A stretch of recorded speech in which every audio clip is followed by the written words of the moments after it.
Hey everybody, and welcome back to my channel. I hope you're all continuing to keep well and that you're enjoying summer safely. A lot of the restrictions have been lifted now, which is great, but also the virus is still out there and there are local lockdowns taking place as and when necessary. So please do continue to take the necessary precautions that we all know about by now. But I hope you have been able to get out there and enjoy yourselves a little bit. I have been out for some nice walks in the hot sunshine lately, which is great. And I've got my hair cut, which is fantastic. It's much more manageable now. I went to the supermarket the other day for the first time in 12 weeks because there were a few things we didn't get in our online delivery. So that was nice and easy. There were no problems there. I wore a mask like everyone else did, and the flow of customers through the shop was nice and quick. They've really got the hang of that now, which is brilliant. So well done to all the key workers. As usual, you've kept things running fantastically, and everyone seems to have got into a lovely routine now, which is good. I also feel like I feel safe enough to go on the tube now. I haven't been on there yet, but during August I want to kind of venture back into central London because it's been a good 5 months now since I've been that way. So hopefully that will enable me to go and see the Thames and other places again and meet up with some friends. Hopefully that would be great because it's my birthday this month, so it'd be nice to meet one or two people if I can. And yeah, it just feels safer to get out and about a bit more, obviously being a little bit careful at the same time. But there are also various bits and pieces keeping me occupied and entertained at home as usual, and that's what these favourites posts are about these days, covering various different topics as I highlight things that have got my attention for one reason or another. Nothing has been sponsored or gifted to appear here as usual, and there's loads of links in the description to everything I talk about. There's a massive blog post going into much more detail about all these things as well if you want to check that out. So yeah, let's just crack on with this as per usual. There's plenty to cover, and as always, I hope you enjoy it. So starting off with a few disability related bits and pieces, if you saw my last video from a few weeks ago, you'll remember that I attended the CXCon accessibility event, where I was on a panel talking about the do's and don'ts of designing for disabled people when it comes to websites and apps and things like that. That video is published on the Envica channel, but they've also now published an article summarising the panel and the things we discussed with quotes from yours truly as well as the other panellists. So do go and check the article out if you want a little summary of what we talked about, and you can watch the half-hour panel video as well. And do check out all the other videos on their channel too from the day. It's a very interesting set of discussions there. And then another event that took place online recently was Site Village. This is normally an exhibition that takes place in a few locations across the country every year, showcasing the latest products and services available for visually impaired people. It's a great event to go to. It's very important for a lot of people with sight loss because you get to chat to a lot of interesting people and see various things that you didn't know about before. So it's really useful and interesting, but obviously they couldn't do it in person this year. So they held a virtual event instead and posted lots of videos by different organisations and people about various different products and services and giving pieces of advice, things like that. So do go and check out the playlists for each day. I'll put the links in the description below. And there might be something in there that interests you because there's quite a variety of stuff from that event. So do go and check that out and have a look through and see what interests you. And then just to mention a few things by a few other visually impaired bloggers as well, just to give them a bit of a shout out. Casey from How Casey Sees It, she produces great YouTube videos, has now teamed up with her best friend Cassandra to create a podcast called Rare with Flair, where they talk about the beauty and normalcy of disability and look at accessibility and all sorts of other issues. So do go and check that out and give them some support because they've worked really hard on that. My friend Emily over at Fashionista, meanwhile, has produced a video about social distancing and how you can help visually impaired people in the current situation with that because it's very difficult for some people. And then also Juan Alcazar over at JC5 Productions has had a very interesting interview with an audio describer, which is really interesting to hear things from their perspective. So do go and check out that video as well. And then talking of audio description brings me nicely on to online theatre. And there has of course been one show that's been getting a lot of love and attention on social media lately. And that is Hamilton on Disney+, the musical about the founding father of America, Alexander Hamilton. And I didn't go and see it when it was on in London because the style of music didn't really appeal to me. Now, I'm not really into rap and hip hop, that kind of thing. It doesn't appeal to me very much. But I saw it was getting a lot of love online and a couple of my American friends strongly recommended it to me. I was curious about Disney Plus anyway to see what it was like. I thought, okay, I'll sign up to it and give it a watch and see what it was like. Disney Plus, it has to be said, are very good accessibility. They've got audio description on pretty much everything. There's one or two things they don't have it on, but the vast majority of their content does have audio description, which is great.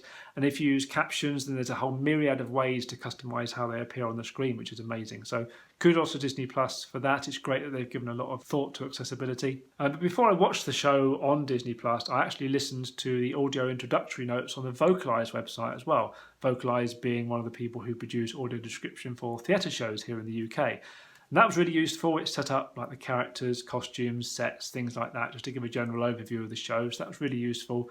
And then, yeah, I had audio description on during the show itself on Disney+. So I did watch Hamilton, as I say, and yes, I can see what all the fuss is about. It is an amazing show. The performances are brilliant, the story is good, visually it's great, the songs are well written and choreographed, everything is great. it's just not quite my type of thing, I don't think. As I say, the style of music still doesn't really appeal to me particularly. There are some more kind of traditional type musical numbers in there, but a lot of it is in kind of the rap style, and it's very, very fast. I think that's the issue with it. It's very hard to keep up with. If you start losing track, you do miss bits, and there was quite a lot I missed. I was able to follow the basic story. I understood the general gist of what was going on, but there were lots of details that I missed. And I think what I really need to do is, rather than trying to concentrate on what's happening on the screen and listen to things, I need to listen to like the soundtrack album on its own, which is available online, of course, and just focus on the songs, bit by bit, and just really listen to them properly. Perhaps get the lyrics up on screen as well, because it is good. The songs are well written. It's just when you're not used to that type of music, it's just very hard to kind of really focus on it and keep up. It felt like I couldn't just sit back and relax and watch it. I had to really work to kind of get everything out of it, which isn't really what I go to theatre shows for necessarily. So yeah, I'm glad I watched it. It was enjoyable in many respects. As I say, the performances and everything else were amazing. It's just not quite for me. It's not up there with like the favourite musicals that I like to watch necessarily. But I have a lot of respect for the show, and I understand why it's got all the fuss and attention that it has got. It deserves it. It's just not quite my thing. So then moving on from one thing that very much went viral recently to a couple of other things that went viral in a very different sense. And I'm referring to a couple of movies on Netflix that I saw recently about pandemics, and these have been very popular recently for obvious reasons. So the first one is Contagion from 2011, and this is particularly interesting because it eerily mirrors this year's situation in a lot of ways. It's about a virus that crosses from animals to humans, spreads around the world very quickly, and the various health organisations have to deal with it, control it while a vaccine is developed. And there's various reactions from the public, like panic buying and protests and conspiracy theories. There's face coverings that people have to wear, all this kind of thing that we're seeing now. It just shows how predictable kind of human behaviour is, and how the preparations for this kind of situation have been in place. There are plans on how to deal with this kind of thing. And we're seeing it kind of play out. And it's kind of reassuring in that kind of strange way. Early on in lockdown, I think that film was scaring a lot of people. But I think watching it now, or certainly for me at least, it is kind of reassuring knowing that even though this situation is very much unprecedented and is a bit scary in some ways, it is kind of normal what we're going through as a result of it. So that's kind of good. And, there is hope for a vaccine for this. There's a lot of great studies and trials going on at the moment with very promising results. So there's a lot of reason to be hopeful anyway. But yeah, that movie is very interesting, and it does help you kind of gain a new perspective on the situation and the kind of things that the health organisations are thinking about. So I do encourage you to give it a watch. It is very interesting. And then the other film is called Outbreak, and it's from 1995. And this is much more of an action thriller with stunts, like a big helicopter chase, and there's comedy in there, and there's a lot packed into that film. It's really good fun. It's good escapism, basically, as you'd hope an action film would be. So I encourage you to watch that as well. It's not realistic compared to the current situation. It's just, as I say, great escapism. There are very big names in both of those films as well. These aren't just small indie productions. They're very well-known actors in both of these films, and they're all very, very good. So they're both worth a watch. They're both very good. And then moving back to Disney Plus just briefly, and there are a few short animations relating to the Toy Story films I watched as well, just as a one-off really. I wouldn't bother buying them, and they're kind of more aimed at kids really. But if you like the Toy Story franchise, then they're worth watching at least once. So there's a little special called Lamp Life about Bo Peep and the journey she took between films 2 and 4. And there's a couple of TV specials, just over 20 minutes long each. And there are a few Toy Story tunes as well. They're like 6 or 7 minutes long. And they're all fun, there's all good humour in there, and the animation style's exactly the same as the films, and the characters are all the ones you know and love, plus some exciting new ones as well. And then they've all got audio description as well, which is great. And then moving on to comedy, and there's been quite a bit of stand-up comedy that I've been enjoying recently in various different places. So I've seen Jack Whitehall's new show, I'm Only Joking, on Netflix. That's good fun. He's on fine form as ever. And that's got audio description as well, that show, because there's a few little visual bits and pieces that it's kind of useful for you to know if you can't see. And then on Next Up Comedy, I've seen another show by Ed Byrne called Roaring Forties that completes all the shows of his I need to see. Again, very, very good. He's always great value, so that was very, very funny. And then I saw a stand-up compilation from the Comedy Store Live as well. They've been posting these every week, basically showcasing different performances from their London and Manchester venues that they recorded. So this one featured Angela Barnes and a few other people as well. Angela was the best out of them, but the others were good too. And then it's worth mentioning that Jason Manford is doing a weekly stand-up series as well, where he gets on Zoom Zoom and has various guests on there, and you can pay to be in kind of like the front row, so to speak, being visible on the screen to Jason, and he can kind of see you and chat to you and things like that. I haven't bothered kind of going to those live performances, but I have been watching some of the highlights on his YouTube channel. Some people appeal to me more than others, as is always the case with these type of things, but Jason is always very good, and he's had a few other good guests on there as well. And then also online there have been more fun sketches by Julie Nolke recently, who I've mentioned before, so go and check out her channel. There's also another video by Andrew Cotter about his dogs Olive and Mabel too, which is lovely to see. And then on TV there is a new series of 8 out of 10 Cats Does Countdown at the moment as well, which is brilliant. But the best TV news I think recently is the fact that Taskmaster is coming back for Series 10 on Channel 4 in the autumn. That is its new home after it left Dave, but they've signed off from Dave in Style, having just won a BAFTA as well, which is fantastic. Long overdue, so congratulations to them for that. But for this new series, they've got a great lineup, including people like Johnny Vegas, Catherine Parkinson, Richard Herring, and so on. So I'm really looking forward to that. You know, it's been filmed without an audience, but there'll be a lot of laughs from all their attempts to complete all the silly challenges and all the banter between the contestants and with Greg Davis and Alex Horne. So I'm really looking forward to that in the autumn. That'll be great. So then finally moving on to music as usual to finish this video, and I'll stick with the comedy theme for the moment, and I'll mention Beck Hill, and she's created another of her great misheard lyrics flip charts. These are always great in terms of the visuals and just admiring the creativity at building them physically. She's very good at that. And this is all about listening to your playlist when you're hungry, so lots of food-based alternatives to different lyrics and different songs.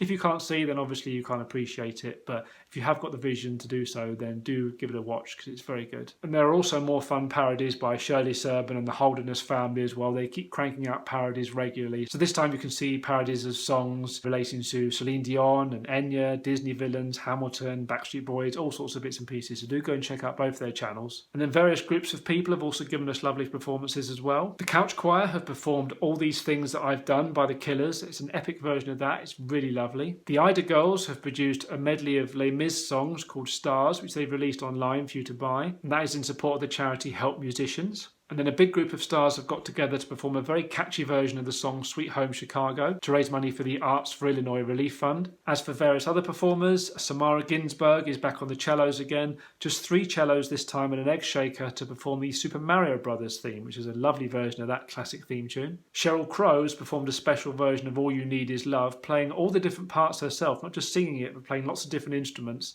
and she's got her father playing the trumpet as well. So it's a great performance of that in honour of Ringo Starr's 80th birthday, because he had a big charity show for that to raise money for the Lotus Foundation. So I'll put a link to the website below where you can find out more about that, as well as Cheryl's video too. It's very well made. And then back in April, but I've only just noticed it recently, so I thought I'd mention it now, The Scaffold have produced a new version of their song Thank You Very Much, calling it Thank You Very Much for the NHS. So that's a lovely adaptation of their classic hit, and you can buy that online to support NHS charities together. The Rolling Stones, meanwhile, are continuing to promote their new reissue of their album Goat's Head Soup. This is the deluxe reissue.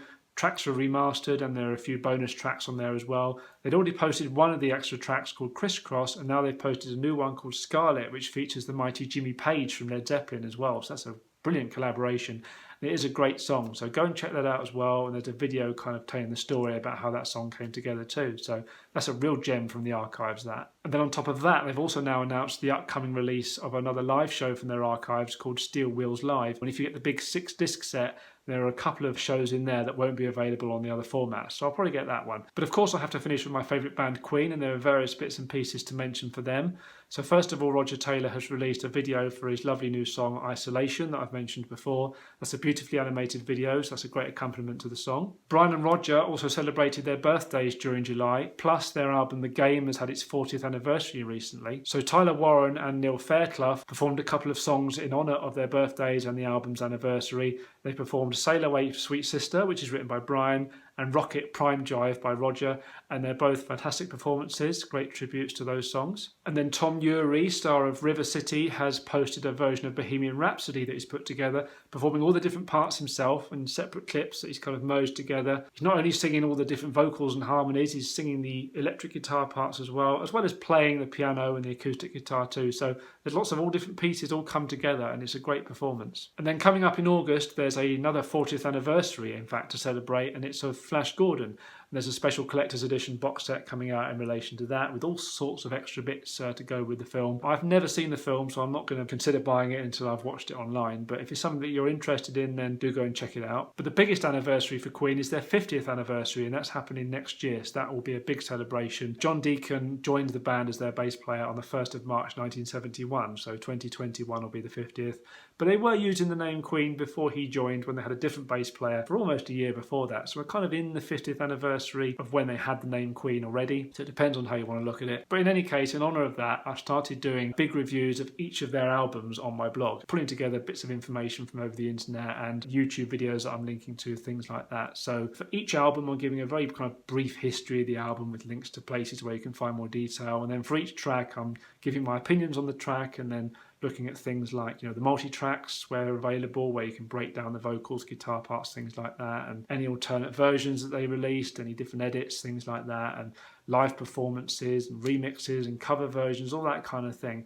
It's really interesting for me to go through, at least, because I'm discovering some new things I wasn't aware of along the way, which is fun. And I'm putting together YouTube playlists to go with them as well, so all the videos I link to are in playlists. So I hope you enjoy those posts as well. You won't be able to read them all in one go because they're huge, but I've linked to each track in a contents list at the beginning, so you can kind of jump to whichever ones you want to read as you go along. But it's just something fun to do. It'll keep you busy during lockdown and probably beyond at this rate, because there are things beyond their studio albums I also want to look at. There's loads of kind of things I've got planned. So those posts will be coming out every 3 or 4 weeks or so, depending on how long it takes me to write about each album. And yeah, I hope you enjoy them. And that's it. That's all I have to mention for the last few weeks. As always, I hope you enjoyed that and found points of interest in there for you. My next favourites post will be next month. I'm now going back to a monthly format because I think it's going to be much easier to do that. Frees up my time considerably.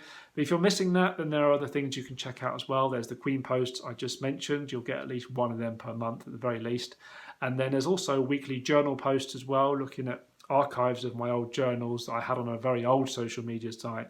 So I'm back in 2002 with those at the moment, and they're proving quite popular, more than I expected, and I'm actually quite enjoying looking back at them because there are some things that are jogging my memory very nicely, things that I'd forgotten I'd done or bought or whatever. So do go and check those out as well. They're being posted every Thursday as a Throwback Thursday feature, so I'm glad people are enjoying them, and I hope that you continue to do so. And yeah, that's it. That's all I have to mention. So thank you very much for watching. Don't forget to like, comment and subscribe as per usual.